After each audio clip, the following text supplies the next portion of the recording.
Rashad would have been a part of that. We embraced him as a brother too. He's blaming the school, Coach Williams and everybody else for his character, for him not playing as long as he should have in the league, for him not being as successful at basketball as he should have been. He's just trying to find somebody to blame when he just need to look in the mirror and blame himself.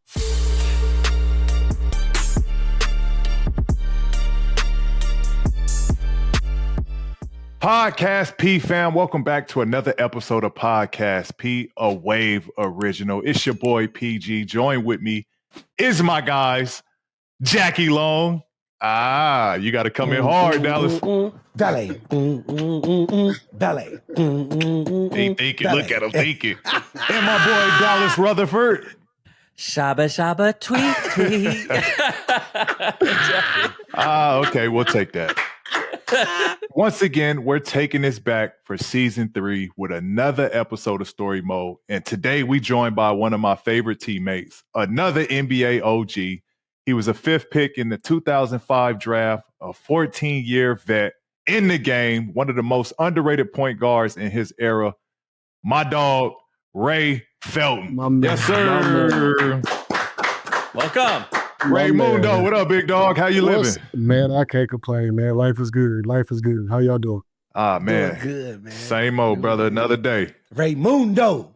What is Raymundo, Pete? Tell us. Why you calling Raymundo? That's what we call it. What we Beto. Ray Beto. That's Beto too. Man, it was just, them OKC days, man. It was you talk about myself, Melo, Russ, Ray. That was like the 4-headed horseman right there, dog. We was like, you see 1, you see 4. You know what I mean? Like we was tied, we was stuck together, man. That was a fun time in Oklahoma with Ray, man. Nah, it was. It was, man. I missed them days, man. Now I'm coaching now, so it's been a little stressful doing that on that side of it, but I do miss the competitiveness, man. I do. I ain't gonna lie. Yeah. Talk to us about that. You coaching now. What you coaching? What level? What grade? Well, I coach at the prep school out here in Dallas, and okay. So high school level, and then I coach AAU as well up on the UIBO circuit. We play one of your teams. Y'all smacked us pretty good. Yeah, that sounds about right. It's all right, sound about right. So that means your kids got to be on one of your teams. That's why you coaching. Got to. Nah. You got to have a kid playing. No kids playing? Nah. I mean, my son do play. What? My son do play, but he lives in North Carolina, so he don't play with the team that I coach for. But man, I do it for the passion. He is balling though. He is balling. But I do it for the passion. What kind of offense are you running over there, Ray? Like, what's your coaching style? Like, what you got? Like, we new school, we old school. What you got? A little traditional? No, I got a little bit of both. Depends on who I got in their game. I got a traditional being, and I also got beings that can shoot too. So I can do a little bit of both. I can play four or 5 guys out on the perimeter, send pick and rolls, popping. A lot of dribble handoffs. I got a little mixture of everything, man. But my biggest thing though, if you can't play defense, you can't play for me. Hey, that's how it should be though. Like right. You can't get on the floor if you can't defend your position. That's how I feel about it. You can't. Fuck playing defense, period. If you can't guard your position, can't play for me. Speaking of high school, Ray, I don't think I ever seen you dunk. Right. Oh, you but I don't think I ever see you dunk. But I saw the McDonald's All-American dunk contest. And I'm like, God damn, Ray has some shit. That's some bounce. When was you like, you know what, my dunking days is behind me? When did you turn the page on that? when Shaq knocked me out there. Oh yeah. When Shaq knocked me out there. What year was this? That was probably, I was still in Charlotte, but it was like maybe 4 years in, and I was done with dunking after that. And straight floaters, that's it. I'm not trying to go catch nobody, which I do never. Somebody like me at the knock you out the air, man, it hurts. It hurts. That's cool. Funny. That's funny because that's the old NBA, dog. Like, motherfuckers used to tell you, all right, coming at Peyton again. Explain to us what happened in this situation with Shaq. What made you stop? Well, my first 2 years, I was still dunking like I was a youngin', still had fresh legs, and I was just still playing on the rim. But my third, I can't remember which year, my third or fourth year, I just went up thinking I'm young. I'm a youngin in the league. I'm trying to make a name for myself. You dunk on Shaq. That's gonna be big right there. Shit. That man knocked me out the air, fam. It put you on Shaq and a fool. And then stepped over me. But listen, the crazy thing is they didn't even call a foul. They didn't call a foul. Then he stepped over me and said, "Welcome to the league, young fella." Tough. So all you can do is nod your head on that one. Nothing I can do. Get on perform and run back on defense. Ray, speaking of you back in high school, you got the opportunity to play in the McDonald's All-American game, and that was around 20 years ago, but you got to share the floor in that game with some legends and Carmelo Anthony, Amari Stoudemire. What were some of your favorite memories from that time and just being able to participate in that game? Just the whole experience, man. Coming from, a small town, South Carolina, where I'm from, a population about 2,000 people. So for a kid from a little old kid from South Carolina, man, to make it to New York City, Madison Square Garden, playing in the McDonald's game of the best players in the world, being invited to that and be considered one of the best, to play at that time in high school was just a dream come true, man. Just playing with those guys, playing with them in AAU and just the camps throughout the summers and stuff. So just that whole moment, man, was just so real for me. Just every moment that I took throughout my process of basketball has always just been a dream and a blessing. And, just didn't never think I would get that far. I believed in myself, but, what's the chances, of that really happening? And it did, man. So, I really cherish those moments for real. Yeah, it was a lot of talent in the game, but just looking at that roster, I think JJ Redick was also a part of that group. But watching what you guys did after that with your careers, do you think that you guys would, how would you stack that team up against other McDonald's teams? Like, where would you rank that team specifically out of all the different years? Well, I'm always go with my squad with my class all day, every day. I won't be who I am if I see somebody else. But there's definitely been a lot of good All-American teams, and but I still will throw up 5 and go against anybody. That's just how I feel. That's how I feel. Yeah, that team's talented top to bottom. Yeah, it was. And then to go on and still be successful. A lot of y'all outside of the NBA still be successful is impressive. So Ray, you went on, we followed you through North Carolina. You go ahead and play for the Tar Heels. You actually played for the Bobcats, being in your not necessarily hometown, but from North Carolina. Yeah. Your first 5 years of your career there, you got a chance to play with or play for MJ, and obviously you developed a relationship, you being a Tar Heel, him being a Tar Heel. Did y'all have a relationship going into the process, you going to Charlotte? Was that the reason they brought you to Charlotte, because of the relationship you already had with MJ? Talk to us a little bit about how that relationship, but also how was he as an owner during that time with you being there? Well, the whole start of the process, MJ wasn't even there at first. It was Bob Johnson, the owner of BET at the time. And he bought the team. It was an expansion team. So the first year of the team, I think I met Okafor from UConn. He got drafted #1 pick in the draft that year with Dwight Howard. And or Dwight Howard went #1. He went to wherever it was. He was the franchise player at the time. And then I come in the next year, #5 pick in the draft. And then MJ came in year 4. I want to say year 4 for me. He came in as the owner. And then the 5th year we was there, we made the playoffs that year. And Larry Brown was our coach. And he became sole owner of the team. And just the relationship, I already knew MJ just from being at Carolina. He used to come around and he was there when we won the national championship at Carolina. So I already had a relationship with him. But as far as him being part of that process, I got to give a shout out to Bernie Bickerstaff, man, and Bob Johnson for drafting me, and getting me to Charlotte and making that dream come true. But MJ as an owner is just how he is as a player, man. He was super competitive. He hated to lose. And He came in the locker room many times and told us how he felt. How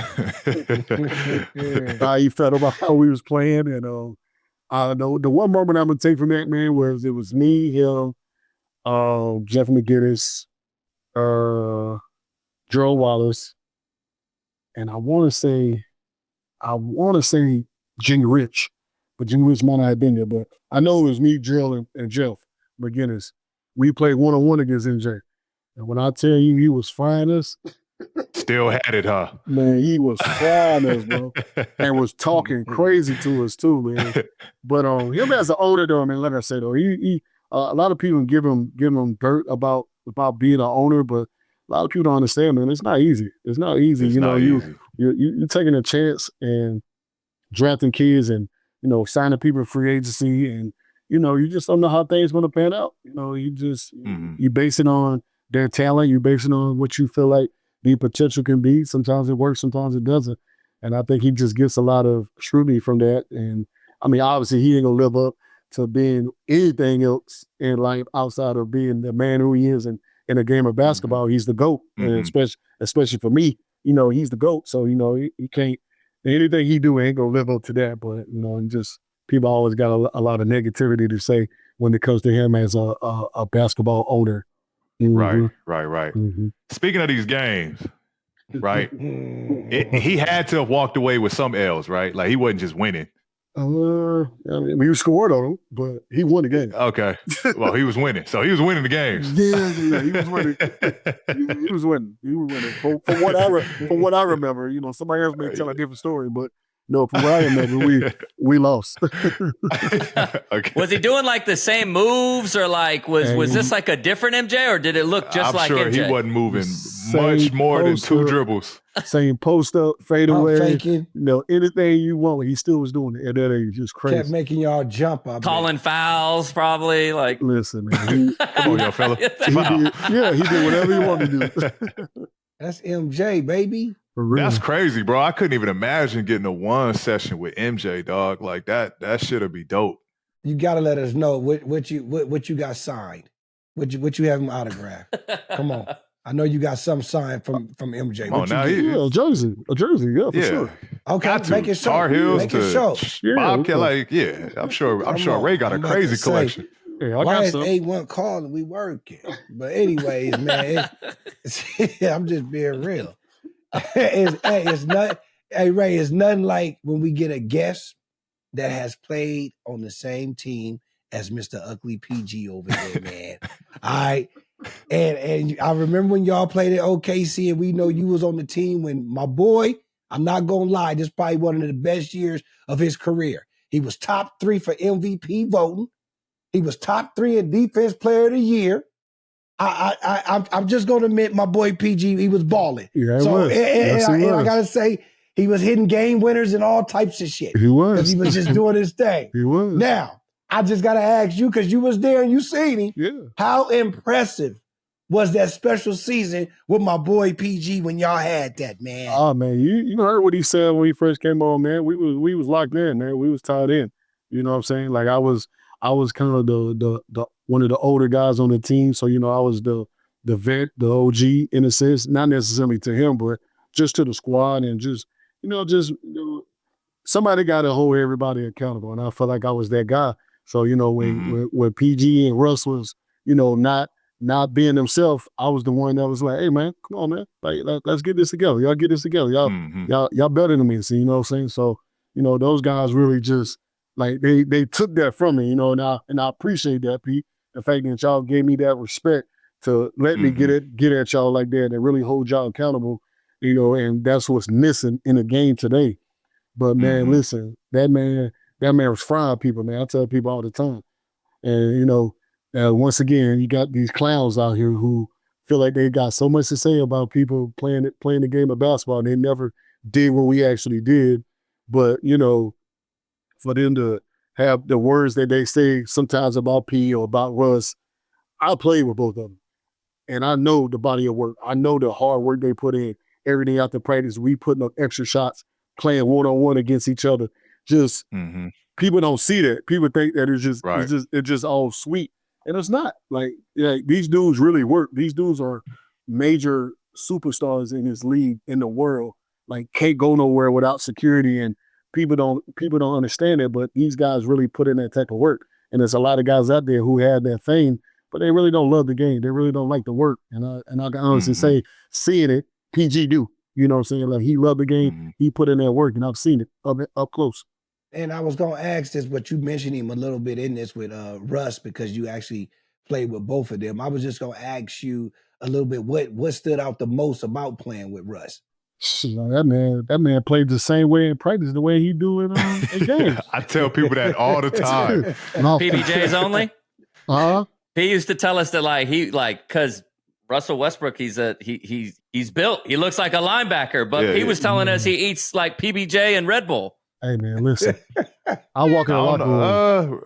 Did he have Red Bull? I don't know Red Bull, but I know he PBJs. He played like he was drinking some Red Bull. Listen, man, you walk in the locker room. So I walk in the locker room. You know, I mean, obviously I played against Russ. I knew Russ and all this and that. But I walk in the locker room and like no homo, dude. The dude had his shirt off, and I was like, what the? Who is this? Dude is an action figure, man. Yeah, man, this dude an action figure, man. Dude, muscular, big, and just cut up. Oh, wait, what is going on? And we get in practice, first day of training camp, and this man going 100 miles per hour at me, full speed. I said, oh, you know what? I said, I'm at year 12. I'm at year 12 at that point. I'm like, man, I gotta get my shit together. This man ain't coming up. But man, like I tell people that all the time, bro. What y'all see in games, that's him at practice too. Like, it don't stop. There's no switch that turns off with Russ. Like, he is pressure all day long. Well, hey, man, I love everything you said about Russ, because I think the same thing about him. And I know P got all the stories about him as well. Yes, sir. So, shout out to our boy Russ, making it as far as he did. Yeah, man. Ray, I want to touch on just something you mentioned earlier about how there's, certain people that like to talk and specifically with Russ and P. And I'm just, I'm a little biased because P's one of my best friends. I've had the opportunity to be around Russ just a little bit, and he's been nothing but kind to me. And I tell that to people all the time, like, oh, he's a normal dude. He's super kind, but kind of a tough question. But why do you think guys like Russ and P specifically, why do you think that there is that outside social media? Like, I think they can, they're pretty tough on both of them. Why is that? Why P and Russ specifically in your mind? Because people just need something to talk about. They need a tabloid. They need something to make them popular for the time being. So, they want to find something negative. And when you've been so great your whole career, people are always looking for a way or a reason to try to bring you down. And these two guys, they've been great since the time they stepped on the court.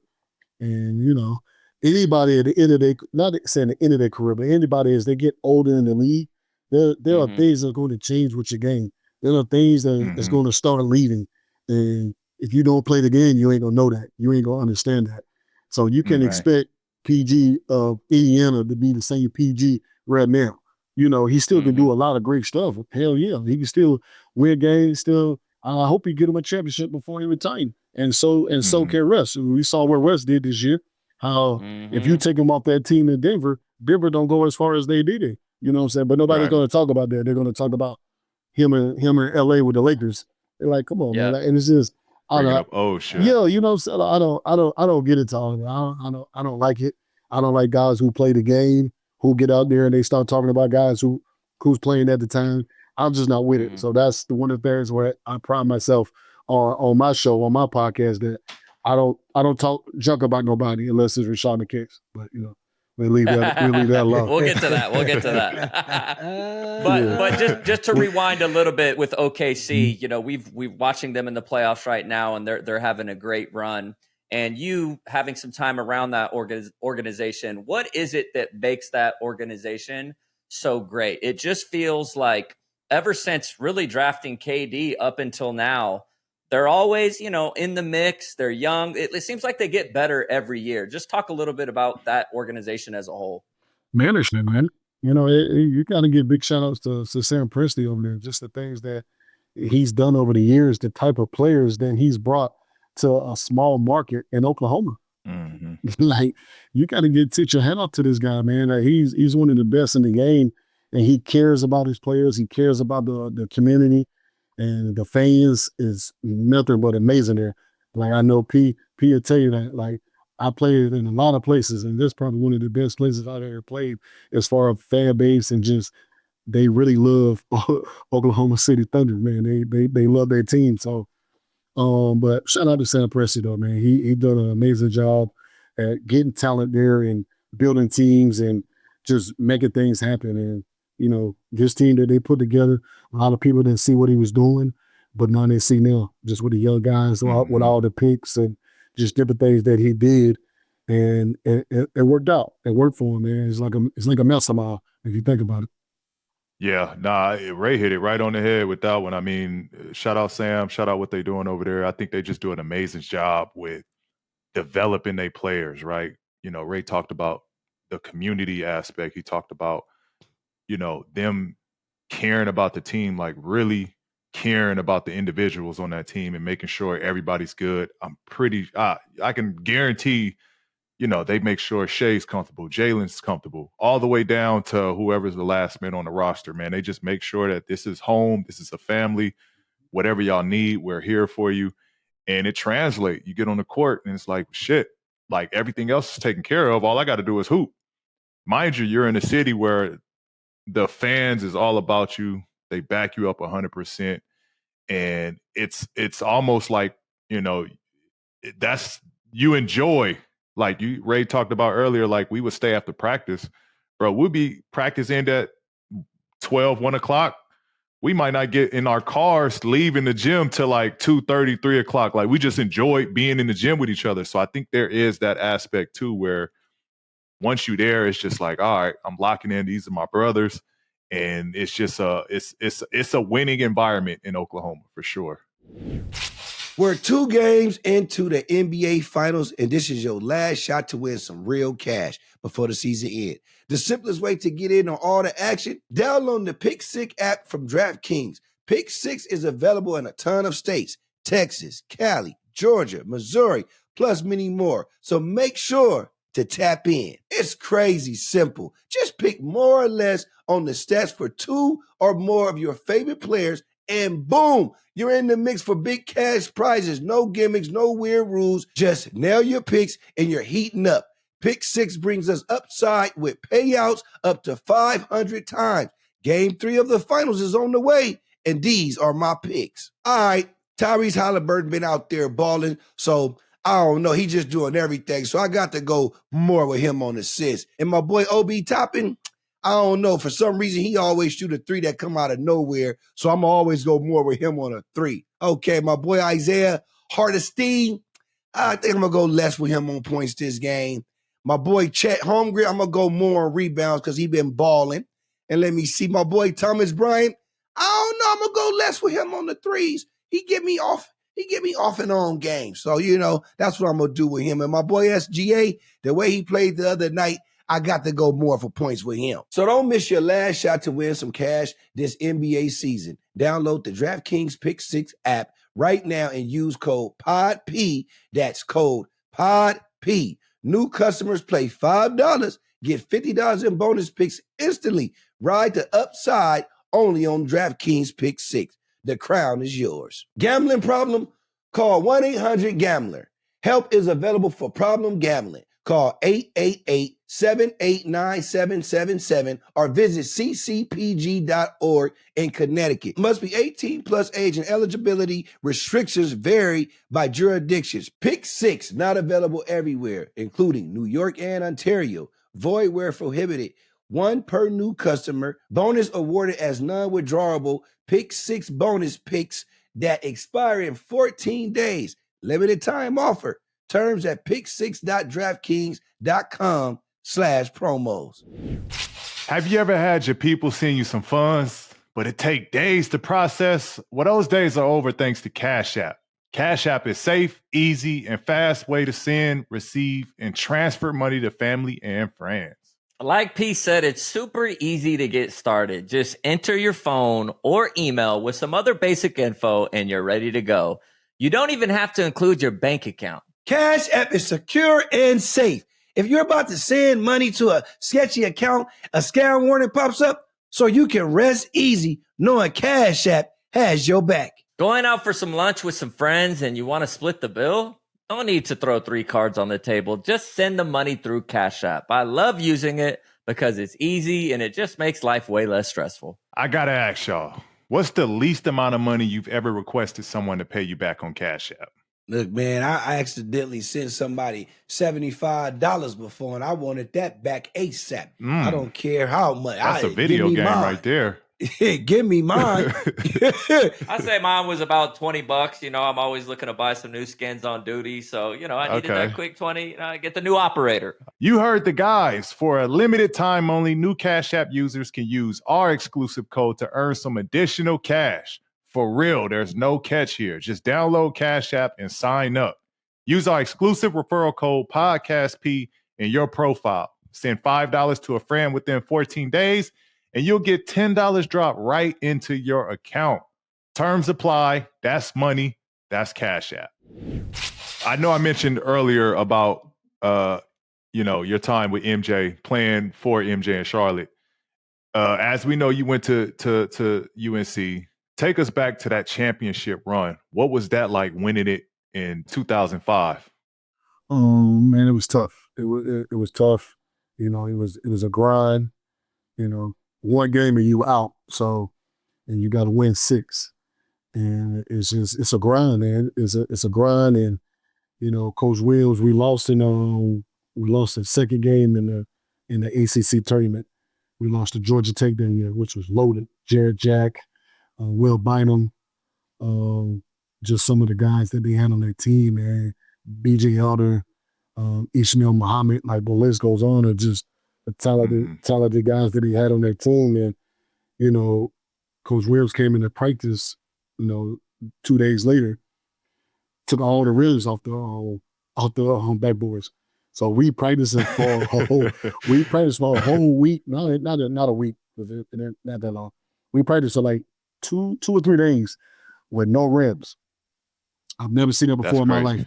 So he really made us lock into defense and understanding what it was going to take to win. Because we can score with anybody in the country. We could play defense with anybody, but we were slacking.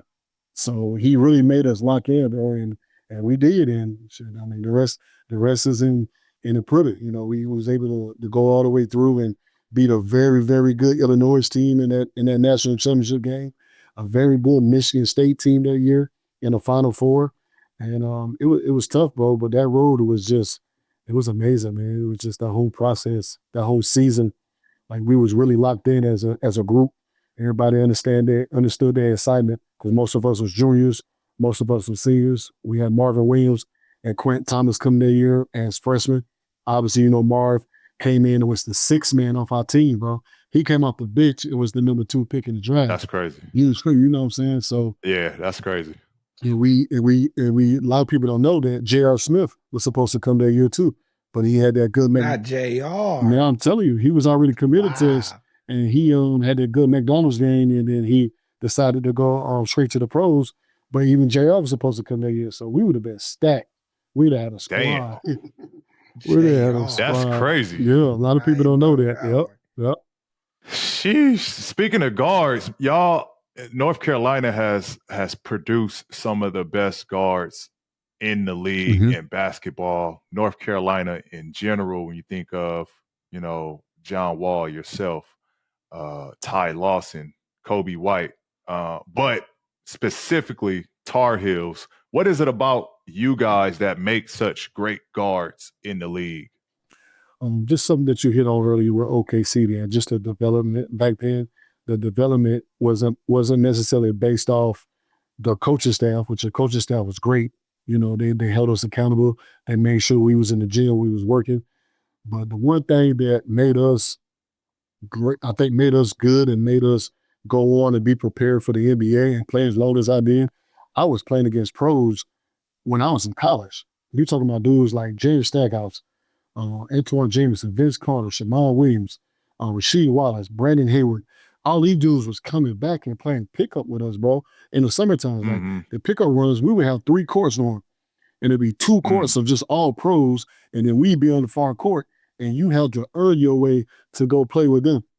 There were sometimes there were so many pros in the gym, and I ain't even counting the overseas guys that was in town, right, and the other schools that was around there, guys who was in the pros. Like, you couldn't even get on the court. So when we was able to play against these dudes and work out with these guys, Shammond Williams took me under his wing, and I used to train with Shammond Williams in the summertime. So it was like, bro, like we was prepared, bro. Like, and that's the one thing that I feel like is missing now. The young generation, most of these guys don't go back and do that and try to teach these young guys at these colleges now and teach them how to be pros and teach them how to work at their game, man. And I just give a shout out to them, to all my OGs, man, at Carolina that really helped with that development for my game and me as a pro. Mm-hmm. Quick sidebar, Pete, just because, we got to give Jackie that same energy. John Wall went to Kentucky, brother. So just wanted to throw that out there real quick. Yeah, thank you. That's why I said when talking about guards from North Carolina, but then I said specifically Tar Heels. Okay. Well, just wanted to double check that, but come on now. I thought we had another Bunky moment real quick. Bunky still lost. He's still confused. Look at him. No, I'm not. I know John Wall went to Kentucky. He didn't go to. I was confused. I was like, wait, what? But did y'all know he from North Carolina? I did not know that. So I got the didn't know that part. now. So you got us on that. You clocked his team. I'm not in this shit. So both of y'all. Jackie, I'm not in this shit. You for sure I'm were not in this shit. North Carolina. What? I was thinking. Dallas. Hey, Jackie, you with me? Back to the show. Sticking with North Carolina, your guys' rivals have the brotherhood over there at Duke. Do you guys have anything like that with North Carolina minus Rashad McCants? We do for sure, man. I still keep in contact. We still have a big group chat with my national championship team. We just had our 20th anniversary this year. We went back and all of us got together, without Rashad. We all still family, man. We all still family. We all still close knit. And Rashad would have been a part of that. He would have been with us. We embraced him as a brother too.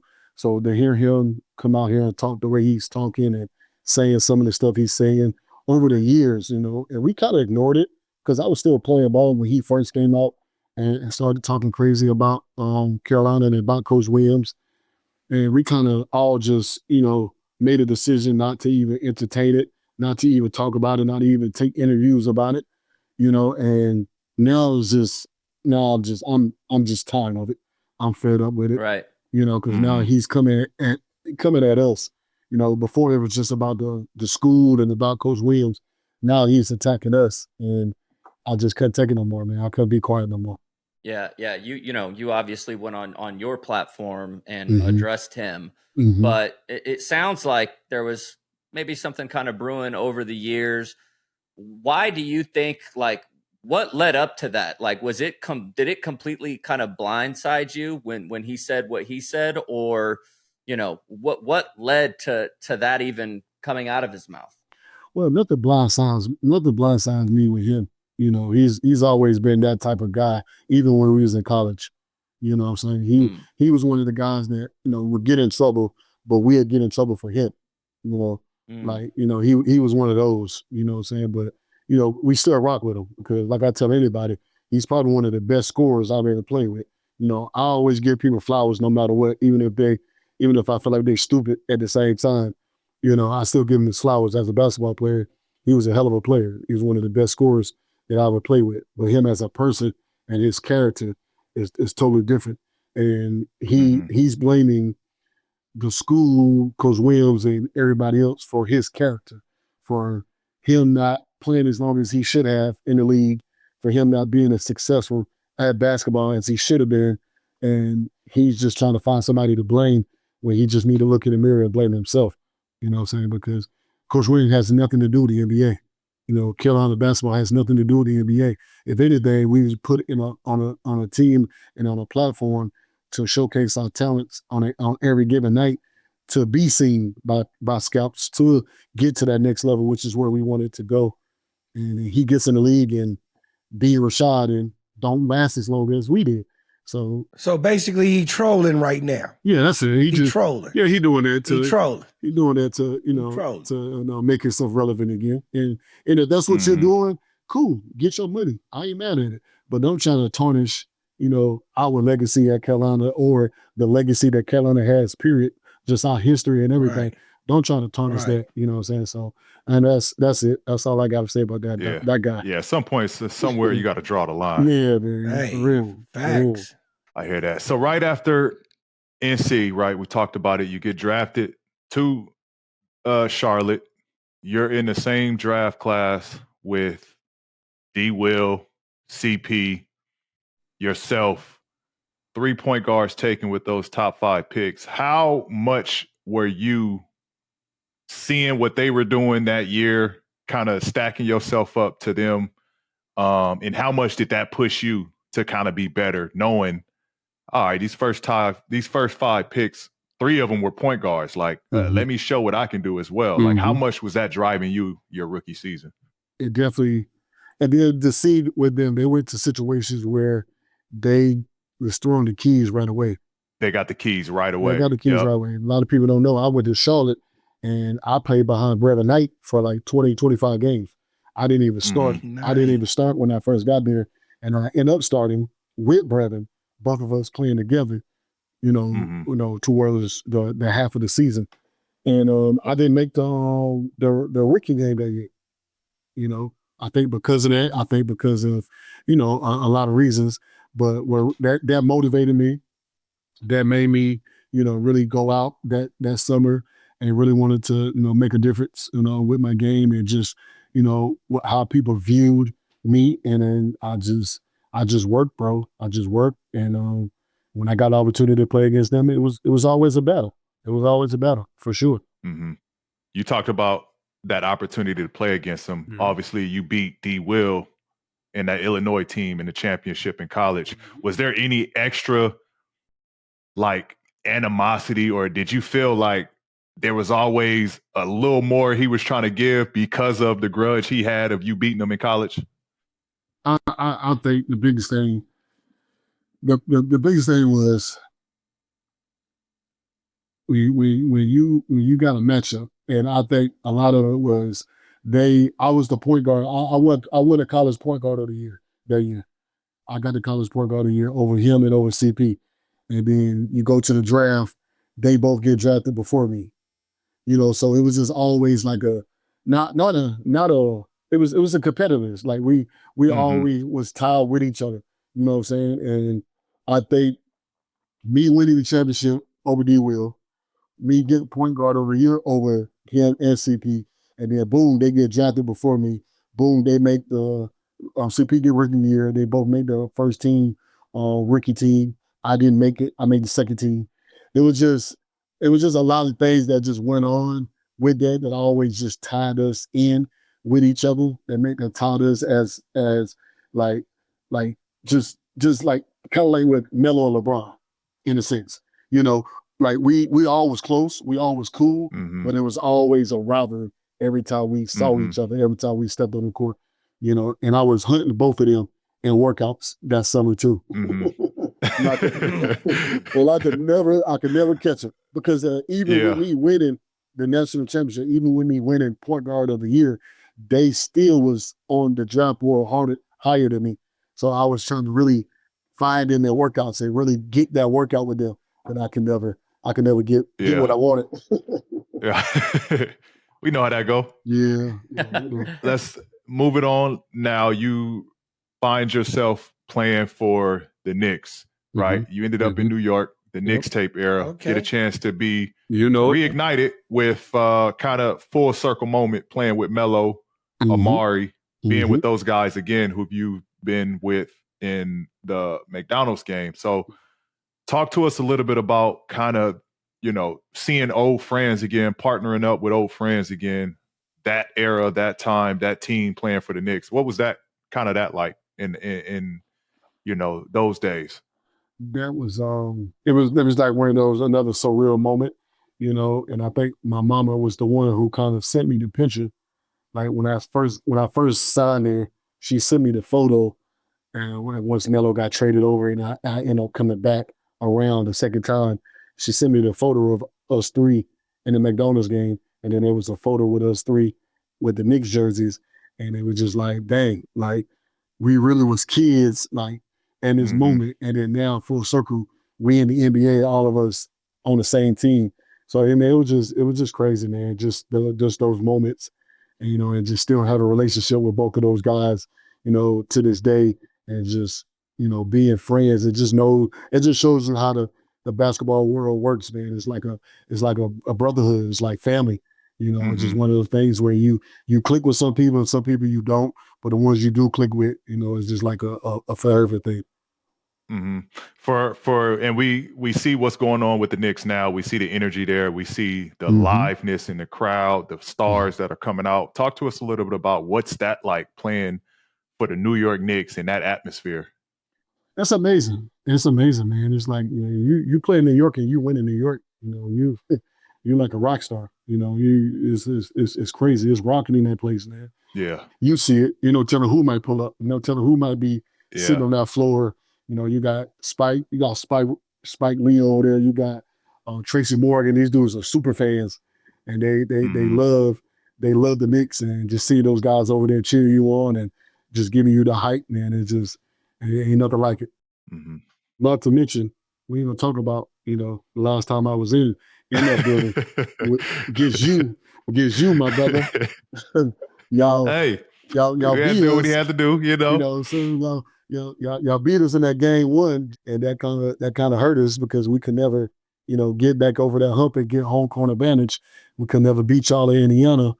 And then, obviously y'all beat us in game 6. But I mean, for me as a young player, it was fun because that's, you're young in the league, you want that star matchup, you want the bright lights, get a chance to play yourself, Melo, who was, mega star, and you're playing in MSG, bro, one of the historic arenas, one of the greatest atmospheres to play basketball in, bro. So that was just a fun series. I ain't gonna lie.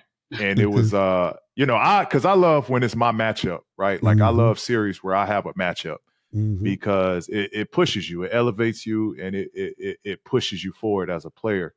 So getting a chance to play Melo for a whole series, like that was a dream. You know what I mean? Win or lose, like obviously I wanted to go at Melo, but it was just like I get a chance to play against a legend. And so, it was back and forth. Like it was a real hard fought series where we was like really duking it out. Unfortunately, we had to come out on top, but we was talking with last episode, we was talking it over with Mike Miller. We was talking with Mike, and we were talking about the Heat series, but we were talking about how significant those, one possessions are and how much one game sways a series. And, we don't win that game 1 in New York. Who knows what happens in that series against y'all? Like we could have very well lost momentum, or it could have went down for us. But the fact that we were able to get that one kind of helped us. All right, now we just got to go home and win our games, take care of our business. And so it's that's why it's just, every game, every possession, every minute, like all that shit matters when it's playoff time. No, word them said. We have a segment that we use with every guest, and we call it Chat PGT. And in this segment, we're going to quiz you and PG on your respective careers and see if you can get the answers correct according to Chat GPT. So this week's edition of Chat PGT is presented by DraftKings. So the first question that we asked Chat GPT would be, who would win a matchup between your 05 championship squad versus the 09 title team? 05. 05? So an 05. Sure. Okay. 09 had Ty Lawson, Tyler Hansbrough. So you're rolling 05. He rolling with himself. What he said to start the show, it wouldn't be him. Rolling with rolling. So okay. So Chat GPT said in a hypothetical matchup between the 2005 and 2009 University of North Carolina men's basketball championship teams, the 2009 squad would likely have the edge due to its depth, experience, and dominant tournament performance. So okay. They just Hansbrough fans. Yeah, I mean it's what it's all about. But but no, it's all good. Guy was a monster. But I'm rolling with my guys, man. I'm like Sean May. A lot of people have said Sean May was dominant in that run for us too. Yes, he was. And no offense to Tyler. Tyler was very dominant. He did the things that he did, but if he matched up against Sean May, Sean was a better scorer. Sean could put that ball in the basket, man, and I don't see Tyler winning that matchup. Okay. So the next question we asked Chat GPT how much would a 43-year-old Michael Jordan would have averaged in your second season in 2006 when he took over the team? How many points would he average? At that age, MJ still could have gained. He could have still had about 20, between 22, 25 a game. Easily. You're rolling with that? Yeah, I'm rolling. Okay. He was putting 50s up still at 40. What about rebounds and assists? What are we throwing out there? Assists? I think it's just crazy to say how high his usage rate would have been at 43. Right. Yeah. For him to be able to have high assists and points per game. Yeah. But he easily 5-6 assists a game. Okay. Chat GPT says otherwise. I'm going to read it out here. But Michael Jordan, as a player owner in the 2006-07 season, likely averages 8 points per game, 3 rebounds per game, and 2 assists per game over 22 to 25 minutes. Oh, okay. No. So yeah, that was a little. You kind of said it there with the usage. Yeah, if he only playing 22, 25, then all right, I say 15, 16. Yeah. It may be 20 still. He would have had the green light. Like, he would have been out there. Sure. Shoot it every time. For sure. I'm putting him in just to close the game. That nigga just played one quarter. This last one is for you, P. Oh, gosh. But we talked about your MVP level season playing with Ray in Oklahoma. And as we know, you're a big gamer. So we asked ChatGPT, what video game would best describe your 2019 season? It was a lot of heavy shooting. So it's got to be a shoot game. I'm a Call of Duty fan. I'm a Call of Duty fan. I'm going to go with Call of Duty. Easy. Oh, God, this makes me sick to read this off, but here we go. I got to go Call of Duty. Jackie, are you ready for this? PG-13 was like the ultimate sharpshooter in a high-stakes match. Precision? Check. Clutch moments? Double check. Whoa. Iffy. He wasn't just dropping buckets. He was locking down opponents like a pro sniper, locking in headshots from across the map. Yeah, big glint. I'm not finishing this, bro. Every move was calculated. Every shot dialed in was surgical accuracy. Plus his lockdown defense. Think of it as holding down the fort, guarding the flag, and shutting down any enemy advance with ease. P, what do you think about that? Did we get it right? I think that was spot on. Jackie, you rolling? Jackie, I'm rolling. Man. I'm rolling. Okay. Come on. Hey, shout out Chat GPT for breaking that down. Raymundo, big dog, we want to appreciate you. We thank you for this, stepping through Blessing Podcast, P, for an amazing episode, big dog. It's great seeing you, my dog. We got to catch up soon. No, definitely. For sure. Man. All right, family, man. I appreciate y'all.